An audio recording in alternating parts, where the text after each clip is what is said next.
All righty. Welcome, everyone. And Clarence Brown, since we are just getting started, I want to remind you because I forgot to do it before we started doing our stream. If you would help maintain the chat and give me feedback on what's going on in the chat, and I will kind of just lead the conversation. Roger, Roger. Awesome, awesome. So, for everyone here, if you're already here, thank you. We're glad that you're here. And we're going to get this ball rolling. So, here we go. The Discussing Network presents Discussing Who, a Doctor Who podcast. I'm Kyle Jones, and I want to start this episode by welcoming Clarence Brown. Clarence, how are you? I am doing well, man. As always, glad to be here with you guys talking about Doctor Who. Indeed, indeed. And not only Clarence Brown, are you here? Lee Shackelford. Mr. Shackelford, how are you? I'm pretty good, pretty good. I was just like I was just telling you before we got online. I am effectively working 4 jobs right now, and yeah, if I had any hair, I would be pulling it out. But I'm safe from You're the hair safe. pulling. Yeah. Yeah. But anyway, but still making time to be with y'all because this is super important to me. I've got to get with you guys. Yeah. Time scales in the chat saying the overall volume is low. I was wondering about that too, Yeah. but I've got no control on it. So, Sounds good to to me. okay, Yeah, I think it's what it is normally, but maybe we can speak up just a little well, bit. Indeed, yeah, indeed. I'll work on my mic for one thing. Yes, indeed, Yeah, indeed.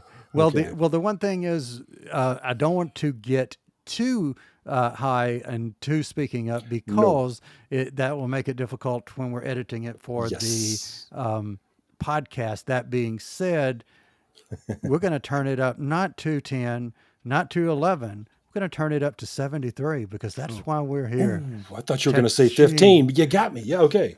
Well, Yeah, 15, yes, yeah, that would be sure. all right, But but 73. 73.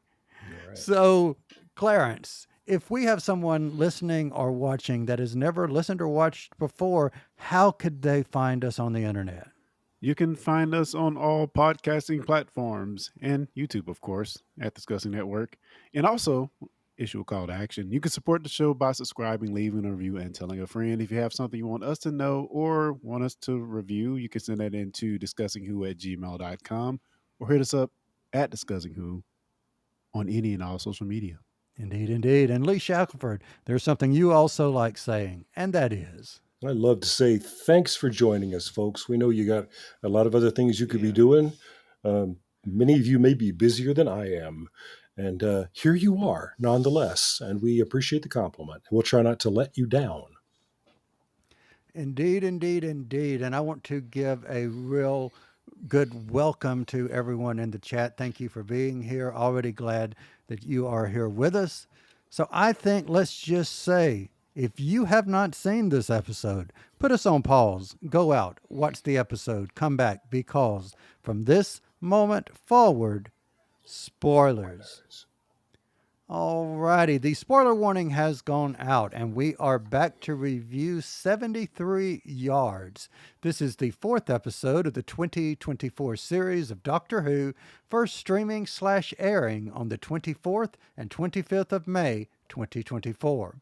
It starred Millie Gibson as Ruby Sunday and Ncuti Gatwa as the Doctor. Clarence Brown, I'll start with you. Some review. What say you? Oh, man. Things that come to mind when I think about this episode are instant classic. Other things, my head hurts. I'm somewhat confused, but also I am nourished. So it's a fine line that they've somehow worked in this episode. And do we not come to Doctor Who for stories like this that just kind of bend your brain and are timey wimey esque in a sense? So yeah, I really love this episode. It hit on all of my Twilight Zone, Black Mirror ish vibes that I love. So I'm right here for it, and just really, really love what they did with this one. All right. Lee, what say ye? As Clarence was saying last week, I'm going to co sign on all of that. or even better, I got a swipe from Lei Jin in the chat. Lei Jin says, "Can you love an episode even though you have many questions and are not sure if it all made any sense?" I think that is the question of the day for me. That is a profound way of putting it. Yeah, I'm right there with you. I'm going to say though, yeah, you can. All right. So for me, I liked the episode. I enjoyed it. I actually got teared up at one moment in the episode toward the end. I loved the mystery. I loved the anxiety. Unfortunately, I did not get, and I didn't, maybe I was looking away, maybe I was talking, maybe I was doing something, but at the end, I missed something. So for 2 freaking days, my head hurt because I could not figure out the obvious at the end. So I was like, I don't get this. Maybe I'm not smart enough to get this. But I then heard what I needed to hear at the end, and we'll get to it when we get to the end. But I completely missed the ending, which was interesting. Yeah, and if I may, real quick before I move on, shout out to Win Grace, Lee Jin, the Time Scales, Morgan Lee, Janet Hall in the chat. Thank you all for being here, and hopefully I didn't miss anybody. We Yeah. appreciate you guys being here. Chris Timby as well. Thank you guys. Chris, our buddy Chris. There he is. Indeed, indeed. So, what did you guys think about this being a Dr. Light episode? And Lee, I'll start with you. What did you It think? was Dr. Light. Light. you thought Blink was Dr. Light. He's practically not in it. This was Light. Yeah, we The could lights of open. them all. This was the lightest of them all. Yeah, he could have opened the door and she stepped out, and we would, not even. But he is the one who stepped in the fairy ring. So there you go.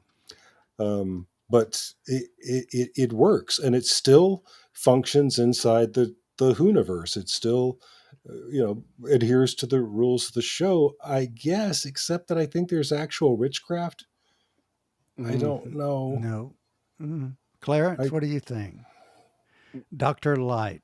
Liked Dr. Light? Yeah, I'm gonna go back to that witchcraft thing Lee was just talking about. Supernatural. The light. I'll just repeat what Lee said. The lightest of them all. There's very little shooty in this episode. And fun fact, I was looking at a YouTube video from the BBC talking about this episode, and it was shot first for Millie Gibson. It was her first episode. So interesting. Yeah, it was. That's always interesting. And I think one of the reasons for shooting it that way was because Shooty was finishing Sex Education. Correct again. Because if you pay close attention to him when he's talking with her, you can tell that his mustache is not real. Because if his character did not have a mustache in Sex Education because he was still in high school, so the mustache that he was using in this was, you could tell, compared to say last week's episode with Boom, you could tell just if you looked at it that it was not real. Okay. Not obvious, but if you were looking for it, you could tell that it wasn't real. Yeah, so added to the pressure of this being a Dr. Light episode, it's Millie's first episode, and she has to sell it. It's all on her in this one. It is all on her. So was she sold, or were you sold? Did she sell it? She did. Just an excellent performance in this episode for her. I felt it was really strong. I don't know if I quite agreed with some of the aging of the character, because she's so youthful. It's kind of hard to make her look older. So like, is time passing? I guess it is. But yeah, she totally sold the episode, and just the creep factor. She was able to really translate that on screen to, this figure just following you around. And I think she really added a lot to that. And even when we go into the village, the way her interaction with the villagers of what was happening, I thought she just did an excellent job. Again, especially for this being her first episode filming, and she was pretty much by herself to carry the episode. All right, Lee, thoughts? Same. It's remarkable to take this young actor and give her a Peter Capaldi level responsibility in an hour long Mm. drama. And I really, yeah, a lot of people are saying that they're not sure that they bought our depiction of her as time is going by. That's super hard, of course. Yes. But I believed her commitment and her involvement with everything that was going on, and it helped me realize that I have. Over the years, I've been on dates with people who always seemed like they wanted to be somewhere else. And now I know what was going on with them. I got to reinterpret those memories completely differently. Oh, that's a good one. Poor guy. I thought she did an excellent job. And honestly, I feel like I got to know the character of Ruby a lot more with this episode than any of the previous episodes that I've seen her in, which is a testament to her inventing the character in this episode, because she's inventing this character in the episode. One of the back backstage, or behind the scenes videos that I watched, was she actually did some training of trying to stand a little bit differently as 40-year-old Ruby as opposed to younger Ruby. So I give her kudos for that. And honestly, I know she only had a wig and she had the glasses. I get that. But I would have rather them have done that than recast her or tried to do some type of prosthetic to make her look old that really wouldn't have worked, a la Clara, when they tried to age Clara up so far. And it just really didn't feel like you knew she was young Jenna Coleman. Yeah. Yeah, I agree with you. I like the fact that we had a different actor if in the last little bit. I think that really worked for me as well. And it's just such a hard thing to do, to try to age up a character like this, especially with her being so young. They even gave her a glass of wine in her 40s to try to sell it a little bit. I thought that was pretty funny. But yeah, a hard thing to do. Janet Hall is saying here that she was all right. I cannot buy into the time passage either. Um, I can see your point there, but it really didn't bother me as much. But just a little, it could have sold it just a little bit more to me. If I have to complain about something, It's so hard. Yeah. It just, yeah. So let me ask you this before we move on into more of the story.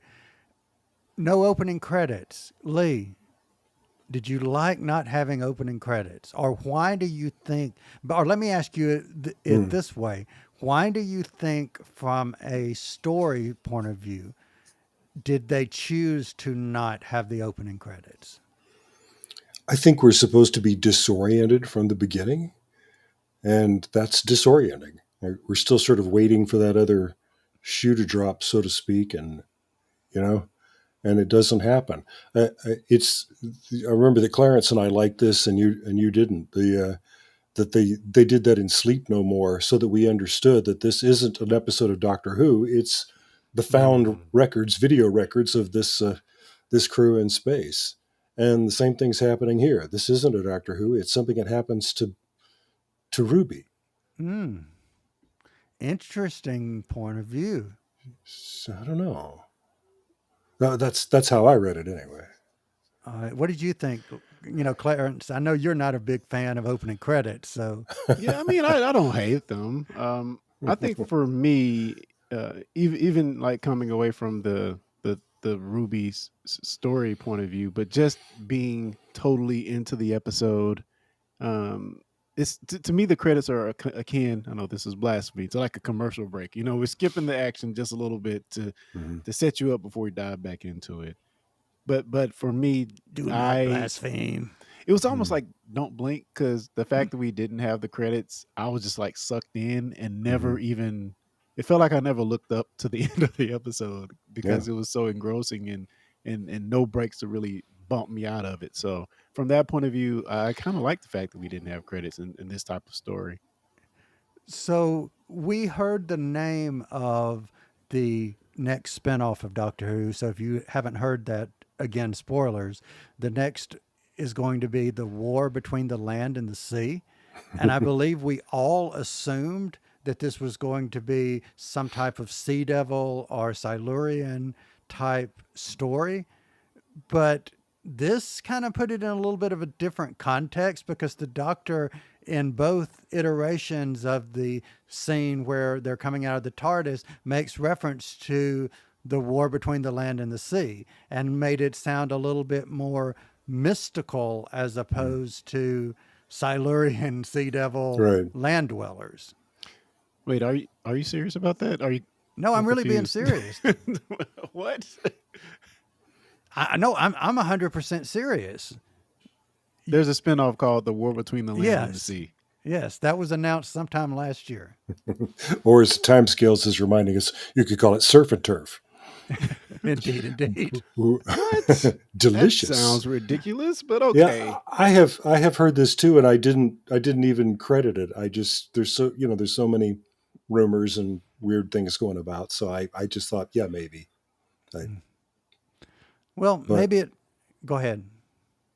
but they did certainly name check that in a lot in this episode, so maybe that's where that got started, or we're setting it up. But yeah, the cliffs are the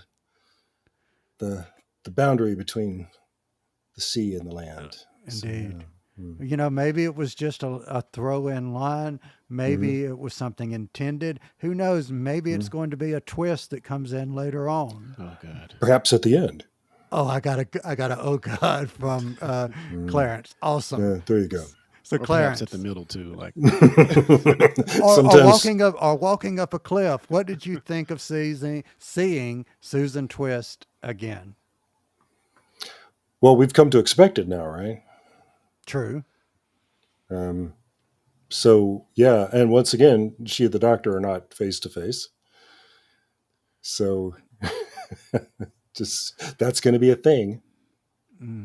But Millie Gibson's character Ruby saw her and even said, Gotta, "Wow, don't you look familiar?" right? Don't I know you from somewhere? Yeah. No. Clarence, what do you Funny. think? I have no idea where they're going with this, but it's interesting. I don't know Yeah. if I can say much more. We than just that. gotta be along for the ride, I think. Well, here's something that Yeah. I thought of watching it this time is, before it seemed like she was maybe splintered across Mhm. time or traveling across time. Yeah. But this version of her that we saw, unless this is all intentional, Hmm. looked very different from the woman who was in 2023 at Christmas in the pub or in the club asking, "Can you play this song?" as opposed to this character. But they're relatively in the same time frame, just by 4 to 6 months. So it Mhm. made me further wonder what the heck is going on. Yeah. So what did you guys, let's kind of move further along in the story. What did you guys think of the pub scene where Ruby gets to the pub and starts asking about, hey, what's going on? Can I get a room? Thoughts, Lee? I was a little surprised because the show is made in Wales and RTD is Welsh, and I felt like sort of the Welsh tourism message here was that look out because the Welsh are a-holes, and so I was a little surprised. I thought that seems like an odd. Anyway, it was funny that just the running joke that the people are just messing with her and taking advantage. I mean, she's obviously terrified. They're just, I don't know. I thought that was very odd, but very sinister, and it's very scary. The feeling that you can't trust anybody. That's basic horror movie stuff, right? Mm-hmm. Clarence, what did you think? It was good stuff. I loved how they tried to. Well, I guess Ruby thought it was a podunk backwoods town, and she actually Yeah. you take tap to pay or whatever. I thought that was pretty funny. Just from Yeah. Yes, you can pay by your phone. Pay with your Yeah. phone. yeah, that was pretty funny. But the fact that um, like you said, Lee, they played this cruel joke on there, but also you have to take into account there is an actual lore or mystery with this Mad Jack thing uh, in their Hmm. village. And you had this one lady that she seemed to be like some scientist or something. They may have gave her a career in the episode. I just don't remember. But she was smart. She knew everything that was going on, and we found out that it's all kind of a game. But I found all that really fun and interesting, and that's the point where we actually get to see other people can also see this blurry figure that's standing 73 yards away, and we get to see what happens for a second time. Well, no, for the first time when somebody tries to talk to that figure. Mm. So here's my question. And Clarence, you actually posed this to me last night. So if I don't say it correct, please, if I'm not correctly saying it, please correct me. Is Mad Jack gone or not? Is Mad Jack inevitable? And what was the purpose of this wibbly wobbly circle? Hmm. Well, I think we before we even dive deeper into that, we have to talk about the reoccurring theme of the doctor stepping on stuff. Like it Okay. keeps crosses the line in well, the David Tennant Doctor, he Hmm. crosses the line, the salt line, to bring the toy maker back. And we've had the mine, we've had stepping on this ritualistic thing here in this Hmm. episode. And Ruby Um, stepped on the butterfly. Ruby yes, stepped on the yes. butterfly. So it's a Mm. reoccurring theme Mm. of stepping on things that's been happening, which is just Interesting. it's kind of Yeah. weird. So uh, the first thing is that, and then when you get to like the actual story here of the Mad Jack and what we see Mad Jack becomes, he kind of straightens up. I'm putting the quotes here. His act, and he becomes Roger App William, if I'm saying that correctly. But we know that in the current future, the doctor even quotes him as being the bringing a nuclear winter, or being like sort of this nuclear tyrant sometime in the future. Ruby stops that, but she doesn't really by the end of the episode because that reality never took place. Or So are we does go- it? And that's right. so we're going to see him in the future again, right? That's the question. And that's another head hurting part of this. Well, what the doctor actually said was that he had brought the world to the brink of nuclear disaster, Hmm. which may Mm. just be looking back on the history. It's like, oh my God, if that guy had become prime minister, Yes, but so everything's okay now. is it? Which, well, if so, that means Ruby changed time. See, this is the head hurting part right here. Exactly. That's one of the head hurting parts here. But yeah. Well, So well, go ahead, well, I was going please. to go also into this other theory that came up in our friend after the snaps chat, talking about this reoccurring theme of snow with Ruby, and I think I posited to you, Cal. Was the snow really snow, or is it like the nuclear fallout? Is there some other Oh, thing there? And that's not my wow. theory. That goes to That is very interesting. That is Yeah. very interesting. Interesting. Maybe Well, that's not snow. so we see the return of Cherry Sunday and, Ruby's mom.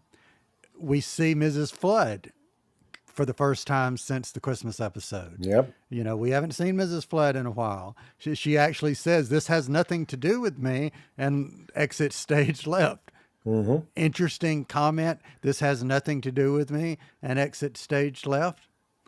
The idea or the question that I want to ask you guys now is, what was said? What was the older Ruby, the old woman, what was she saying that caused everyone she come in contact with to run?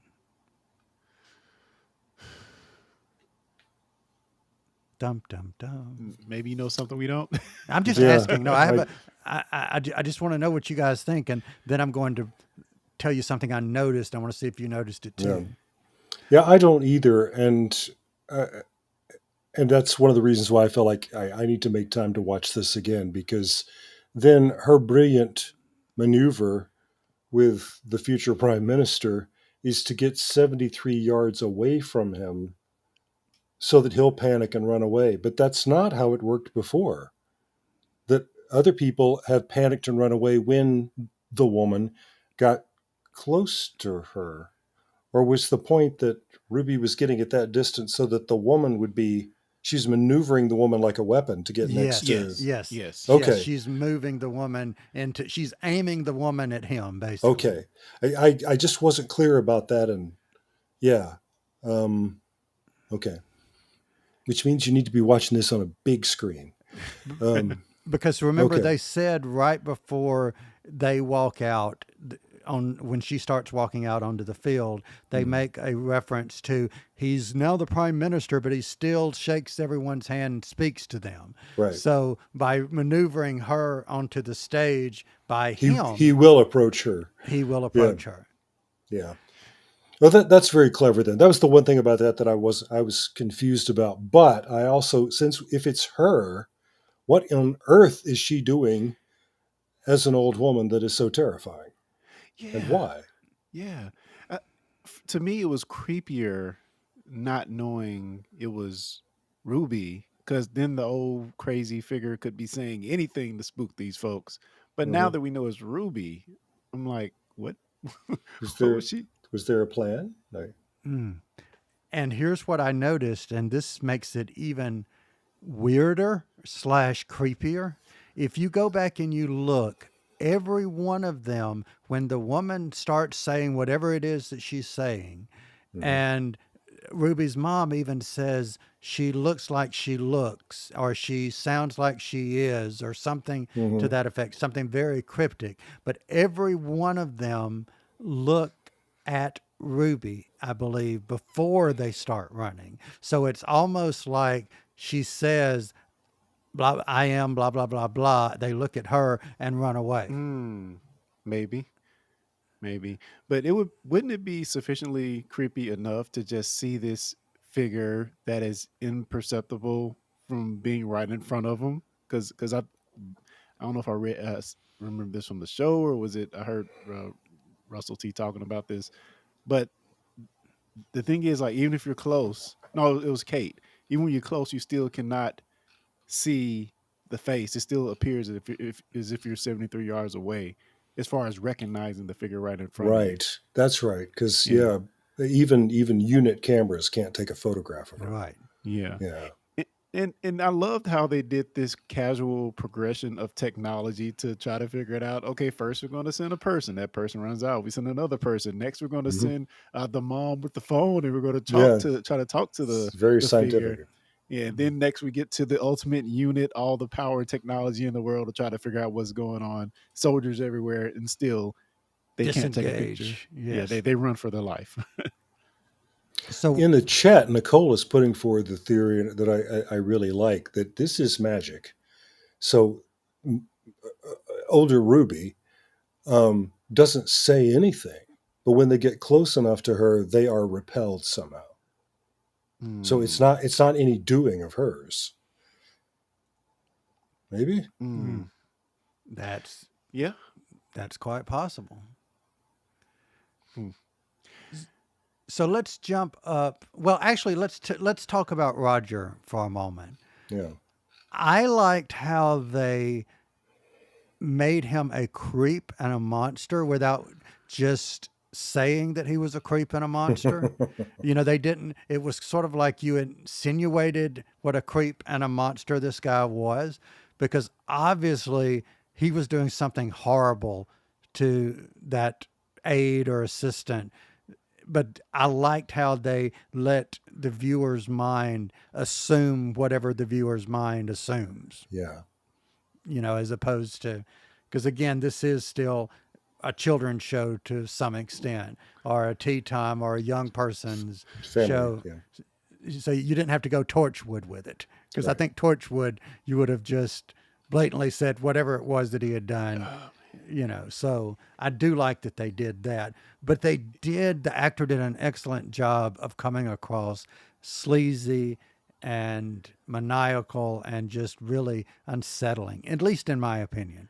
Yeah, Thoughts? that was heavy, man. And to know the fact that uh, Ruby knew what was going on, there's always an insider who knows when some creep is doing some crap he shouldn't be, and she was that person for this assistant.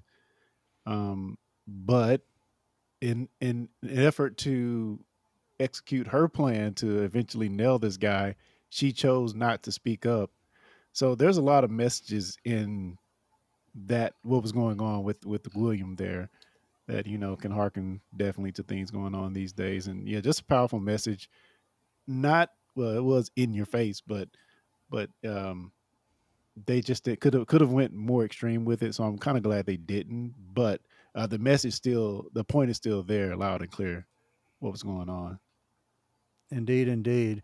And I wish, if they were going to bring that into trying to paint him, I wish that Ruby would have done a little more proactive from a companion standpoint, Mm. because it reminds me of the idea that saying nothing is just, inactivity sometimes is just as bad as, you know, agreeing with the activity because you did nothing to stop it. So, you know, if you were going to bring it in, just maybe that would be the only thing I would say take out, because in the overall scheme of things, talking about nuclear weapons and I'm going to show off my nuclear weapons, that's bad enough to be bad. You Yeah. didn't need that extra little layer. Yeah. I mean, as we're recording this, we got that from Vladimir Putin today. Mm. We just heard that today. So, yeah. Yeah, and Chris Timby makes an excellent point here, mentioning that Ruby is overcoming her greatest fear, which is abandonment. It happens again here.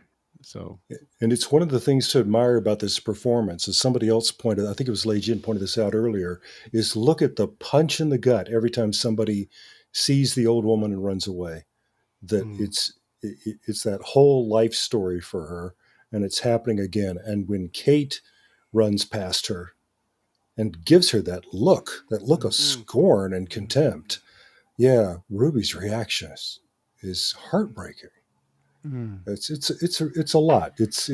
I think this does as much for us with Millie as an actor as Boom did for Shooty as an actor. yes.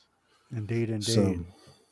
So while yeah, we're talking rubies, yeah. and I am so glad this person is in our chat, Mm. Charlie Rain, who goes by Charlie Unicorn. I actually had written down, this was on Threads, and I wrote down this theory that Charlie Unicorn had posted. So if you use Threads, which is sort of like, if you are unfamiliar with it, it is sort of like Instagram's version of Twitter. The theory about Ruby, I just thought that this was really, really cool, Wow. and said that he and his girlfriend had a theory. What if Ruby was the essence of Christmas present, being that she could create snow and Christmas music when seemingly threatened? Her parents could be the essence of Christmas past and future. I mean, since we're going all, fantastical, Hmm. we've seen the essence of music, we've seen the essence of games. Why couldn't we see the essence of Christmas? Uh, I like it. mm, I don't yeah, think that's going to I, I happen. I could see that, but I think I would like Hmm. it better if she was just the essence of something else much more creepy. Uh, you know, I think that idea could work. That even when Charlie is mentioning here that when they approach the older woman and then they look at Ruby, Ruby is revealed to be something that she's not. Shows maybe her true form or whatever. She could be Hmm. something way creepier, and I'm thinking way creepier than Christmas, honestly. Yeah, which might explain why somebody would leave her on the church doorstep and walk away. Mm, Mm. mm. which reminds me, one of the things that just was like bone cold was stone cold, bone cold, whatever cold was your own mother didn't want you. Yeah. That was cold. Yeah. Yeah. Oof. So that goes again into the idea of you spent 18 plus years caring for this child that you ultimately adopted. And whatever it was that that figure said to you, you abandoned that child at that point. Yeah. Yeah, Yep. definitely. So, Very sad. so I want to go into 40 years later, the older version of Ruby that we see, who visits the TARDIS, and we see the TARDIS sitting on the hill that we assumed, I think a lot of people did in the trailer, oh, well, that's going to be David Tennant's TARDIS at some point, the 14th Doctor's TARDIS that we'll see. No, that's not right. That's not what it is. But what did you think of her going to see that, her in the hospital, and then the ending? Thoughts? Clarence, I'll start with you. Well, of course, it's cool getting zapped back through time and being at the point that kind of caused this whole thing. That was Hmm. kind of cool, but man, it was so creepy when she's in the hotel room. I mean, in the hospital bed, and the figure never turns around, just like kind of backs up. Like, man, that is sufficiently horrifying.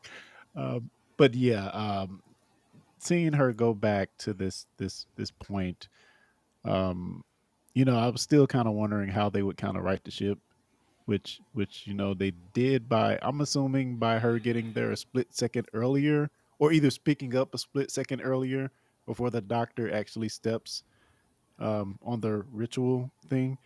Hmm. So yeah, I thought it worked for the story, although I'm still kind of confused on everything. But magic, right?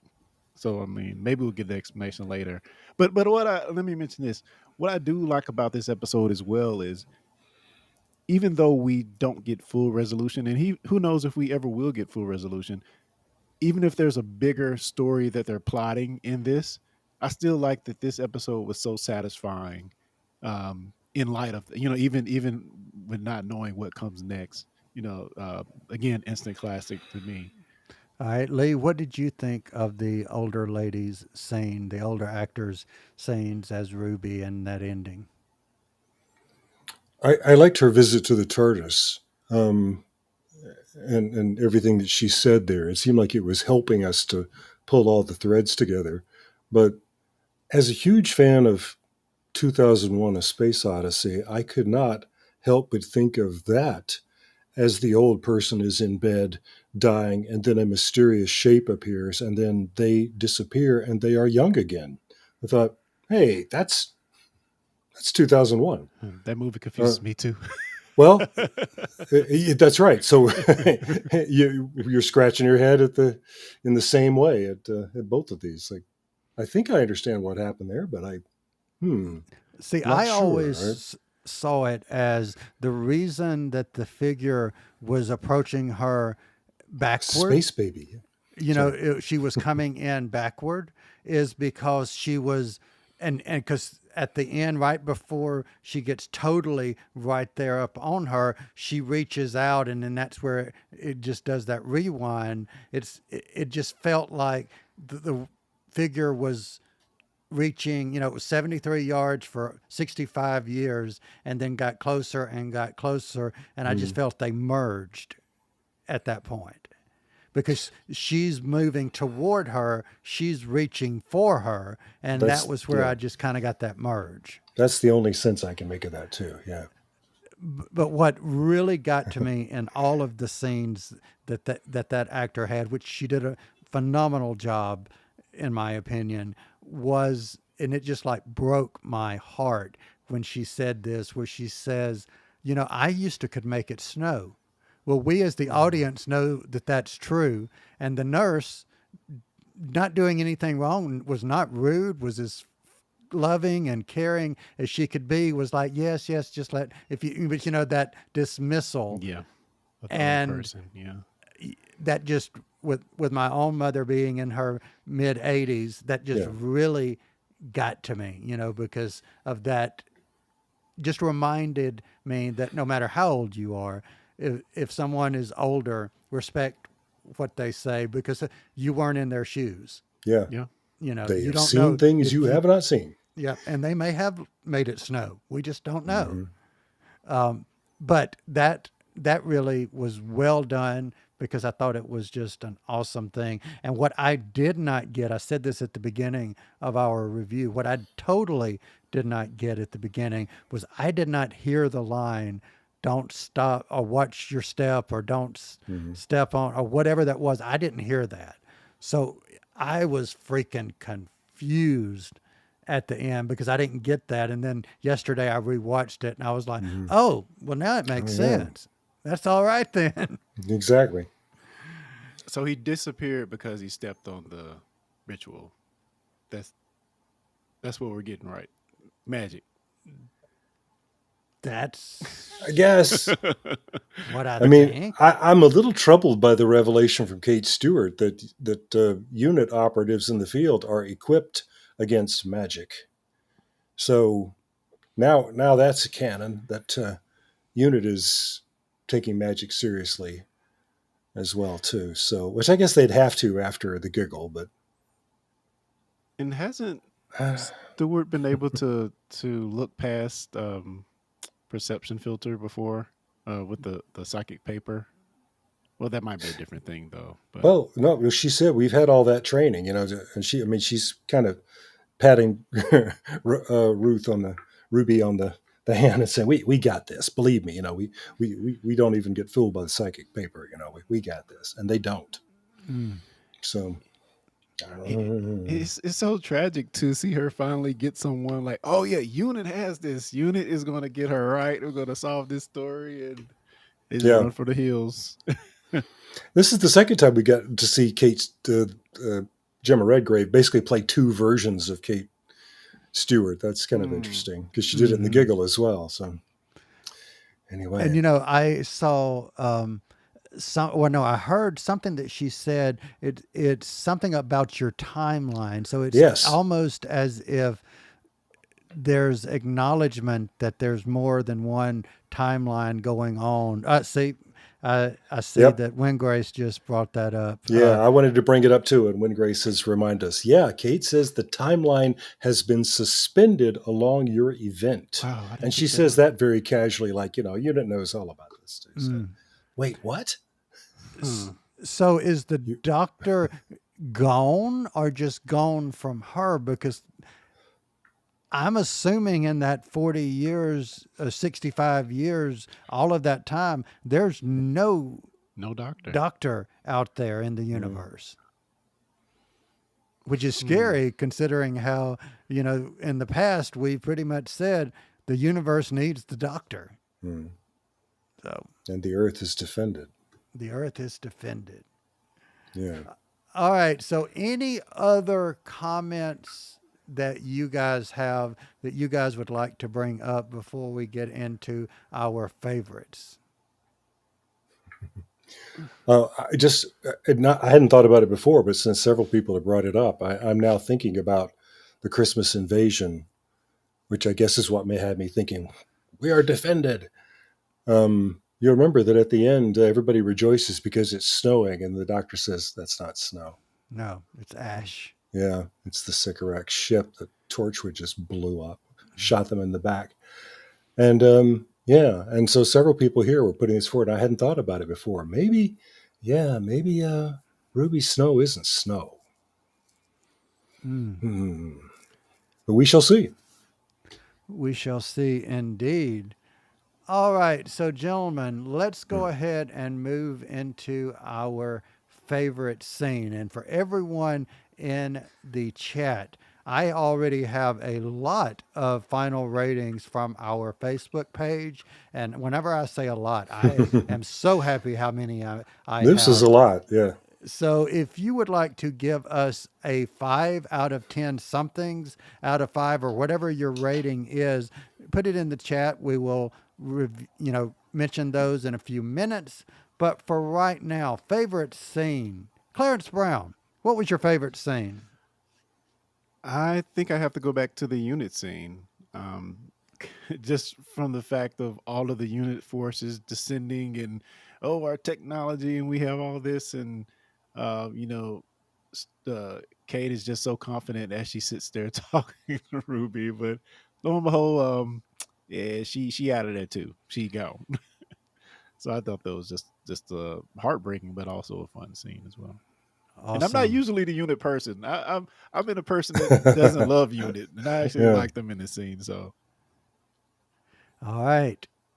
Lee Shackelford, what say ye? Favorite scene? Even though I wasn't 100% sure what was going on, and I'm grateful to y'all for explaining it to me. I'm gonna get it when I watch it again. But Ruby doing that thing that companions do, she's become the doctor. She, with complete courage and conviction, she walks backward across the grass those entire 73 yards because she knows that this is how the day is going to be saved. And mm, there are more and more guns trained on her, and we're getting yes, close to somebody pulling one of those triggers. It's a very tense and very convincing scene, and she is relentless. I just love it. and his politician is shamed because he just runs off, Yes, exactly. ruins his career. Yes, yeah, And and it's perhaps his live. pants. Yes, Yes. yeah, and it's on TV. That's right. All right. Oh, those are good. Um, I'm going to say the Ruby walking on the, walking on the turf or the astroturf or whatever. I just thought that that was well done. And I loved the use of technology to show her getting further and further along. So that was really, really awesome. All right. So next we come to our favorite quote. And I'll start it off. Our favorite quote for me was the one that I mentioned about I could make it snow once upon a time. It just broke my heart and it just stuck in my head and it will be still stuck in my head even after watching this. So that is my favorite quote. Clarence Brown, your favorite quote. Mine is going to be with Ruby's mother, Carla, where Carla is saying, "I'm not going to tell you again, Ruby. Stop calling and go away. But I'm your daughter. No, you're not. Yeah, Even your real mother didn't want you." Yes. Yes. Harsh. harsh All right. definition of harsh. All right. Lee Shackelford, Oh, I favorite got a scene. happy one. I got a happy one. This one made me clap sitting on my sofa. The Deputy Prime Minister, Iris Cabriola, has stepped forward to take control and has already promised what she calls a more lenient and listening government. Dum, dum, dum. The day is saved. Yes. Oh boy. All right. So let's get into final rating. And I will start it off with giving our Facebook page, the ones who have reached out to us by our Facebook page and gave us a rating. We'll start with Darla McFerrin gives 4.5 running Kate Lethbridge Stewarts out of 5. Kath Stahl gives 4 black frame glasses out of 5. Kevin O'Brien gives 5 fairy circles out of 5. Mhm. Katie Barber gives 4.7 Shan Phillips bar out of 5. Yeah. Larry Irby gives 4.8 shepherd pies out of 5. Russell Simpson gives 5 rounds rapid out of 5. Our If there's a friend, Lethbridge Stewart, you got to say it. indeed. Yeah. Janet Hall gives 3.5 tall tales out of 5. Chris Timby gives it 5 pluses out of 5. Ian Williams gives 3 broken fairy rings out of 5. Tad Davis gives 4 out of 5. And Morgan Lee gives 4.5 completely abandoned rubies with incredible optimism out of 5. All right. So, Clarence, would you like to give us our ratings from everyone in the chat? Yeah, I think some of these are going to be repeats because I think some of them were in the Facebook post as well. But we have 9 out of 10 from Charlie Rain, which 4.5. We have 5 plus from Chris Timby. We have 1.5 out of 5 from Nicole. We have 4 alternate timelines out of 5 from Jamie Johnson. And we have 4.2 out of 5, 8.4 out of 10. 73 from the time scales, and 4.5 constant lurking figures out of 5 from Morgan Lee. And I don't think I missed anybody, but if I did, let me know. Awesome. Four question marks out of 5 question marks from Lee J. All right. So what about Clarence Brown? What does he give? Oh man, I absolutely love this episode. Albeit confusing at times, I still think it's fun and I think it's going to age well. I'm going to give this 4.9. Don't step on that turf out of 5. Awesome. Lee Shackelford, what will you give it? Well, I got to mention first that one of the things I loved about this episode, I love science fiction written this way, is the casual mention in the 2060s, I can't drive any closer. I can't get a signal for the car this far out. Yeah. So that car is running on broadcast power, Yeah. which Cool. that's the kind of thing I enjoy just tossing into relativity because it's also the 2060s and that. Anyway, so there it is. I'm going to give it 4.75 broadcast power automobiles out of 5. All right. I'm going to give this a 4.7. I needed more doctors, but I understand why not out of 5s because I've missed the doctor in this one, but it was still good nonetheless. That's right. He'll be back. Yes, indeed. I mean, if not, we'll just all put ourselves in a dot and a bubble and we'll be happy. So, Yeah. What do You we know, think about that? I don't know. We're going to see. Dots and bubbles and socials and medias, we'll find out. I'm thinking magic and rogue AIs this season. That's kind of the themes I'm going for. Magic. And is there a difference? I know a certain AI who was probably downright magical. Lee, you might know a certain AI who is downright magical. Do I? Yes. If you don't, it's not your fault. Okay. All right. And Clarence, who am I referring to? Olivia from Oz 9. Olivia. Olivia. It's not her fault. Yeah. I haven't given a Nas 9 reference lately. I feel ashamed. Well, we hadn't said anything about comic books this time, so I naturally assumed you meant Vision. So, but who's yeah. Anyway, But if I wanted to go really, really smart, no offense, Olivia, I might say Nadia from the Relativity Podcast. that was possible too. Yeah. So just saying. But what I can say, everyone who has been in this chat and watched this stream, or if you're watching it in the future, thank you for watching. We appreciate it. We are glad you're here. Clarence and Lee, as always, it was a complete pleasure. And for everyone listening, thanks again for being here. And with that, we will be back next time.